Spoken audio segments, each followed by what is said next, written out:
ভাবি, আপনারা একটা প্রশ্ন করব। হ্যাঁ বলো। ভাবি, প্রশ্নের উত্তরটা কিন্তু আপনাকে দিতেই হবে। হ্যাঁ বলুন।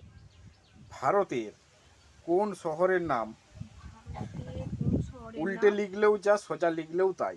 ভারতে আরো প্রশ্নটা করুন। ভারতের কোন শহরের নাম হুম, উল্টে লিখলেও যা সোজা লিখলেও লিখলেও তা। তাই? তো কোন প্রশ্ন? উল্টে ভালো লিখলেও করে যা, মনে করুন। সোজা লিখলেও তা। কি বাবা? ভারতের রাজ্যের নামগুলো মনে করুন, জায়গার নামগুলো একটু মনে করুন, আপনি পারবেন। উল্টে লিখলেও যা আর সোজা লিখলেও তা। 3 অক্ষরের নাম, আপনি মনে করুন।